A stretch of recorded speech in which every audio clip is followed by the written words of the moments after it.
Évangile de Jésus-Christ selon saint Jean. En ce temps-là, Jésus disait à ses disciples :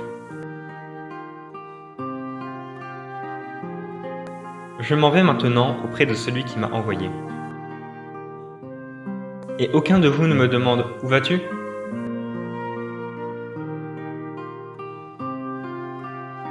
Mais parce que je vous dis cela, la tristesse remplit votre cœur. Pourtant, je vous dis la vérité. Il vaut mieux pour vous que je m'en aille. Car si je ne m'en vais pas, le défenseur ne viendra pas à vous. Mais si je pars, je vous l'enverrai. Quand il viendra, il établira la culpabilité du monde en matière de péché, de justice et de jugement. En matière de péché, puisqu'on ne croit pas en moi. En matière de justice, puisque je m'en vais auprès du Père, et que vous ne me verrez plus. En matière de jugement, puisque déjà le prince de ce monde est jugé.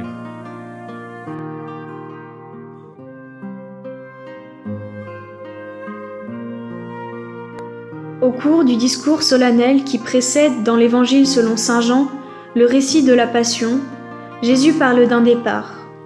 Ses disciples, eux, ne comprennent pas ce qui va venir. Ils sont seulement envahis par une tristesse immense qui les laisse sans voix. C'est l'heure où l'on pressent que quelque chose touche à sa fin, où l'on réalise que ce qui était donné dans le compagnonnage si familier du Christ, dans la fraternité de son Église, était pur don.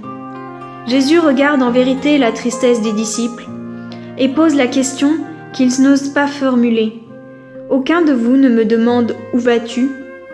Le Christ voit se profiler à l'horizon de sa route la mort et l'abandon de tous, mais c'est pour lui un passage de ce monde à son Père. À travers cette déchirure radicale, il s'en va librement vers celui qui l'a envoyé. Et dans ce mouvement vers plus grand que lui, l'espace devient libre pour un souffle nouveau. « C'est votre intérêt que je m'en aille, affirme-t-il, car si je ne m'en vais pas, le défenseur ne viendra pas vers vous, mais si je pars, je vous l'enverrai. » Pourquoi faut-il que le Christ parte pour que nous soit donné l'Esprit ? Il n'y a là aucune autre nécessité que celle de l'amour, d'un amour qui s'efface pour se donner plus totalement.